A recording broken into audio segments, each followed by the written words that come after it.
Assalamualaikum warahmatullahi wabarakatuh. Kembali lagi dalam cerita Trisinu. Cerita kali ini merupakan cerita horor yang menimpa dan dialami oleh teman Trisinu.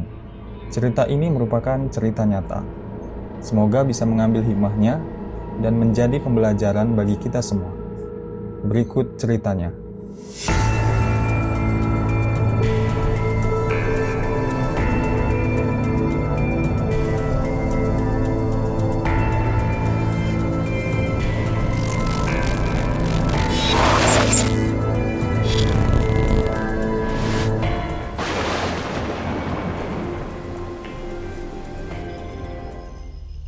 Namaku Yuni. Hari ini adalah hari yang sangat menyenangkan bagiku. Hari yang kutunggu-tunggu selama ini. Karena hari ini, aku bisa pergi liburan bareng pacar dan teman-temanku. Setelah menghadapi rutinitas pekerjaan yang begitu penat dan membosankan. Setidaknya, aku bisa melupakan sejenak dan merefresh kembali pikiran dan jiwaku. Pacarku bernama Rahmat, orang yang sangat baik dan selalu membuatku nyaman di dekatnya. Aku dan Rahmat baru saja jadian. Baru beberapa bulan yang lalu, Rahmat menyatakan perasaannya padaku. Ini merupakan liburan bersama kami yang pertama setelah LDRan. Sebelumnya, Rahmat pernah bercerita bahwa dia bisa melihat makhluk-makhluk gaib yang tak bisa kulihat. Namun tak aku tanggapin setiap dia menceritakan hal-hal gaib yang dilihatnya. Karena aku kurang percaya dengan hal-hal seperti itu. Aku selalu menganggap dia sedang bercanda untuk menakut-nakutiku yang pemberani ini. Karena aku tak percaya, dia kemudian tak lagi menceritakan hal-hal gaib itu padaku. Oh iya, sedangkan dua temanku yang lain, Andre dan Ana, mereka juga sepasang sejoli, sama seperti aku dan Rahmat. Istilahnya sih couple date.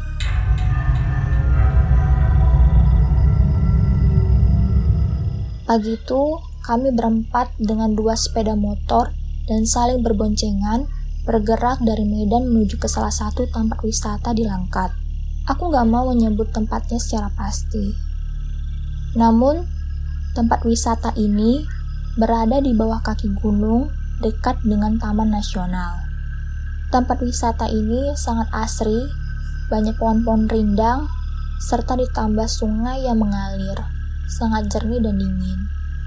Udaranya tentu juga sangat sejuk, karena berada di bawah kaki gunung. Tempat wisata ini dikelola oleh masyarakat desa setempat, sangat cocok untuk tempat melepas lelah.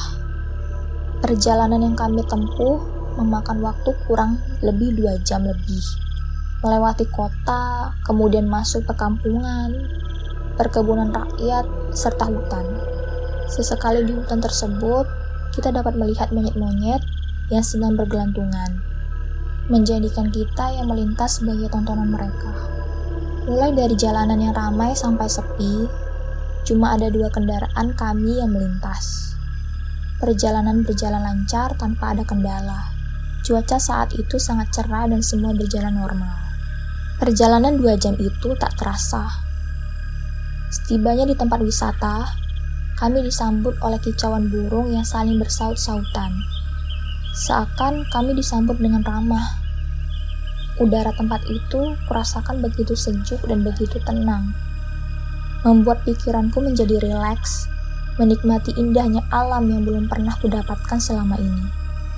Kebetulan kami datang bukan di hari weekend, jadi pengunjung yang ada tidak terlalu ramai, sehingga kami puas menikmati indahnya alam di tempat tersebut. Semua berjalan lancar. Aku dan teman-temanku sangat menikmati liburan ini. Cuma ada beberapa kali kutangkap keganjilan pada diri Rahmat.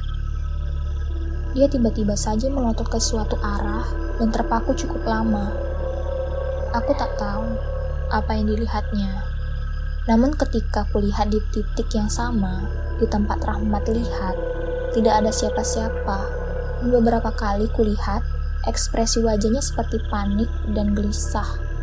Aku coba bertanya, "Ada apa, Yang?" Dia hanya menggelengkan kepalanya dan coba mengalihkan pembicaraan.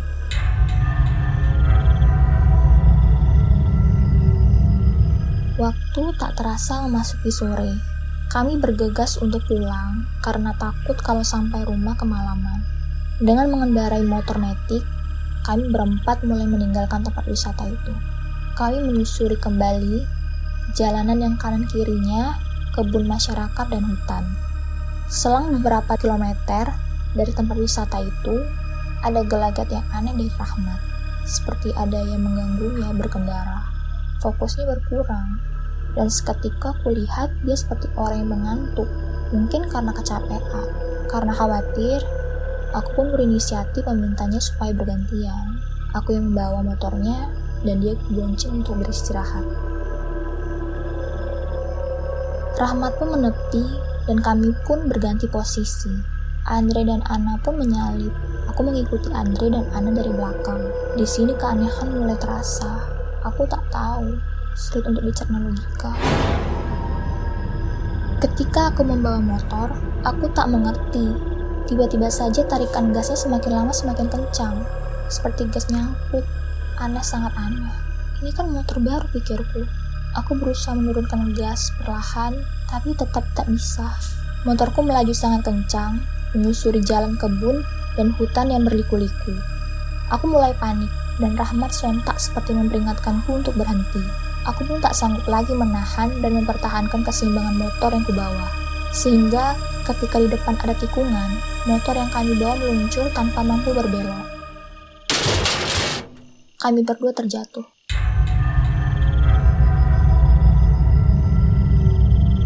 Kondisiku saat itu masih sadar, tetapi kondisi Rahmat saat itu pingsan dan tak sadarkan diri. Aku sangat takut jika terjadi sesuatu padanya. Benar-benar takut dan panik. Sangat-sangat merasa bersalah. Tak ada luka luar pada Rahmat.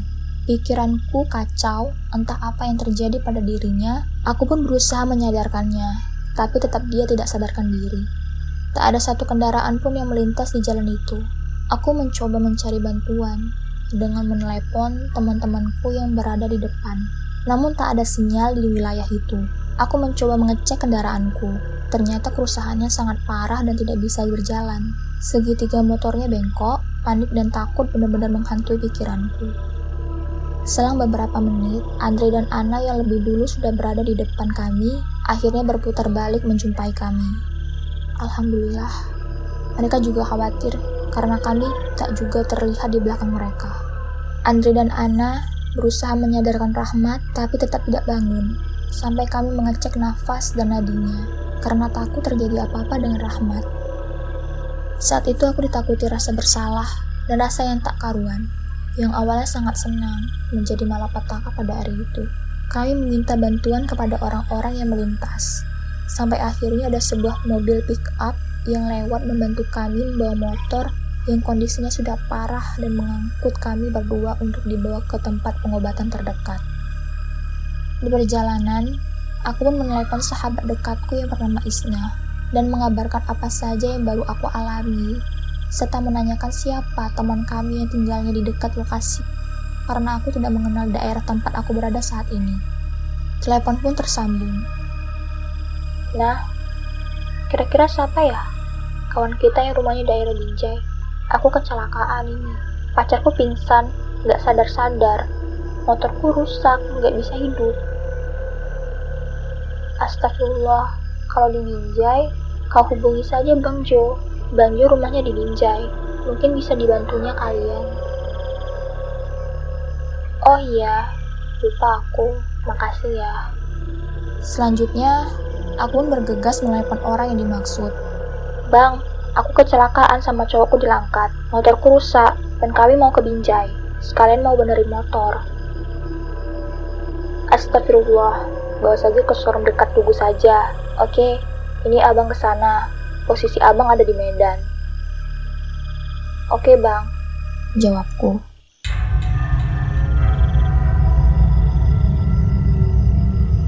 Kami pun berjalan menuju Binjai. Mobil pickup yang kami tumpangi ini adalah mobil yang biasa mengangkut hasil kebun warga. Supir dan kernetnya sangat baik, namun Rahmat tak kunjung sadar. Hatiku semakin gelisah.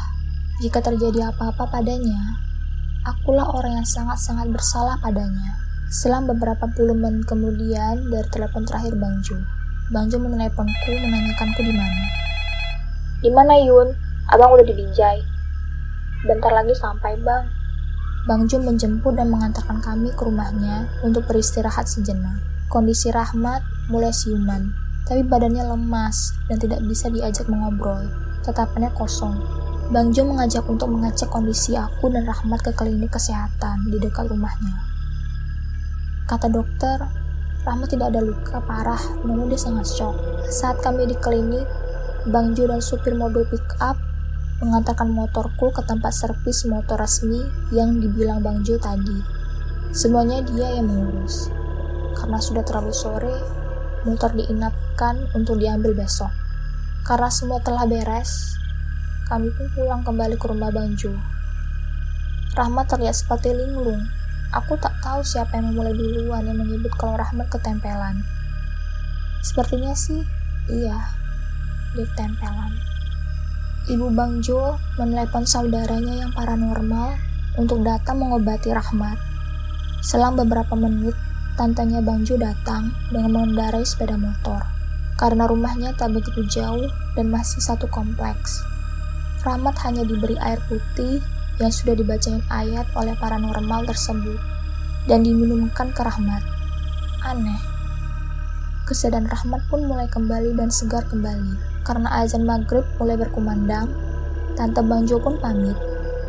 Kami pun bersiap untuk melaksanakan sholat maghrib di rumah Bang Jo dan Rahmat yang menjadi imam sholat maghrib kami ini.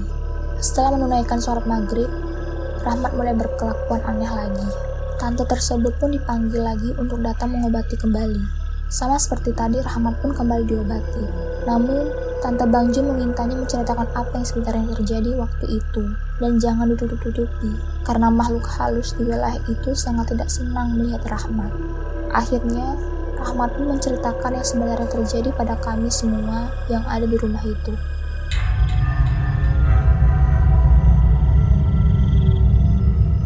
Awalnya tiba di tempat wisata itu, semua berjalan lancar.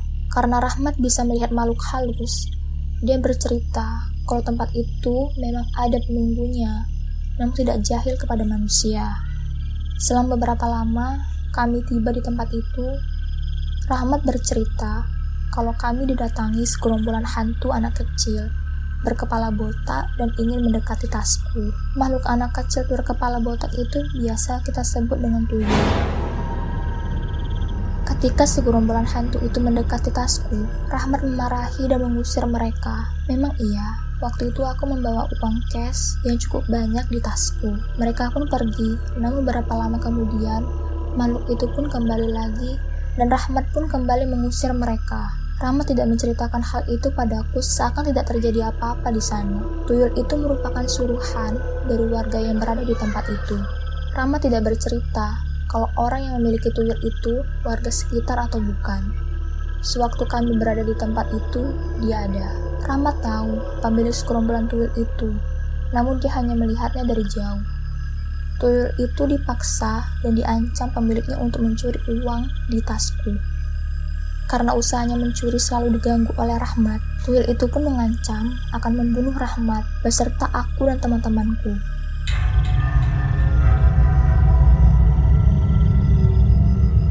Rahmat pun tak menggubris ancaman tuyul itu. Selain tuyul itu ada sosok tinggi besar yang datang entah dari mana yang mengancam dan membuat Rahmat ketakutan. Dengan alasan takut pulang kemalaman, Rahmat pun meminta kami untuk pulang dari lokasi wisata itu.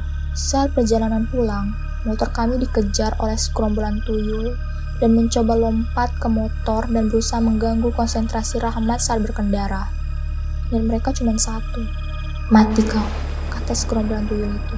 Mereka sangat dendam pada Rahmat karena tidak berhasil mencuri uang dari tasku. Segerombolan tuyul itu berhasil diatasi oleh Rahmat dan mereka menghilang. Namun Rahmat menjadi sangat letih sekali. Karena itu, aku memintanya untuk bergantian membawa motornya. Nah, itu merupakan ide yang sangat buruk.